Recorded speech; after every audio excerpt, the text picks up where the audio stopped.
नमस्कार, देशोन्नती संपादकीयमध्ये मी ऐश्वर्या शिंदे आपलं स्वागत करते।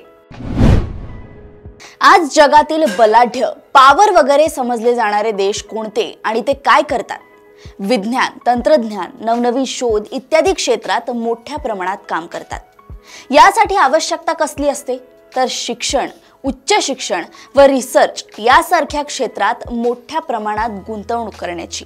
भारताचा शेजारी देश चीनचे उदाहरण घ्यायचे तर अंदाजे 140 कोटी लोकसंख्या असणाऱ्या चीनची शिक्षणामधली 2023 सालातील गुंतवणूक होती 906 बिलियन अमेरिकन डॉलर्स।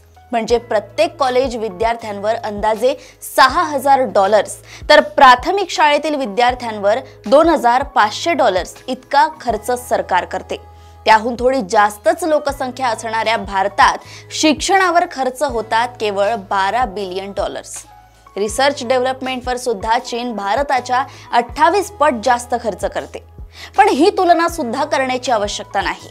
सरकारमधील नेते त्यांचा प्रचार, त्यांची भाषणे, त्यांचे मुद्दे ऐकले आहेत का? भारतात लोकसंख्या वाढत असताना देखील शाळा बंद होत आहेत, पण तो मुद्दा कोण उचलतोय? कटेंगे तो बटेंगे म्हणत एक मुख्यमंत्री महाराष्ट्रात गेल्या काही दिवसांपासून विधानसभा निवडणुकीत प्रचार करत होते।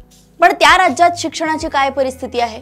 2024-25च्या पहिल्या 8 महिन्यातील आकडेवारीनुसार देशात अंदाजे 12 लाख मुले शिक्षणाबाहेर आहेत आणि त्यातील अंदाजे 8 लाख उत्तर प्रदेशातील आहेत। तथाकथित मॉडेल असलेल्या गुजरातची सुद्धा शैक्षणिक परिस्थिती वाईटच आहे।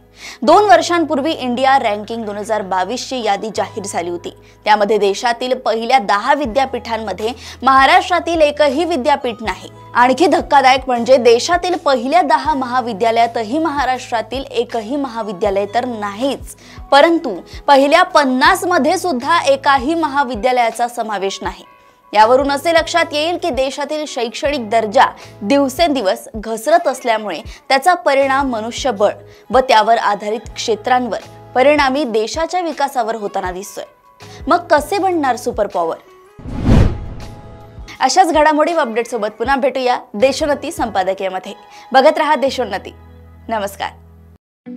ठळक घडामोडींसाठी देशोन्नती न्यूज चॅनलला सबस्क्राइब करा आणि बेल आयकॉन प्रेस करा।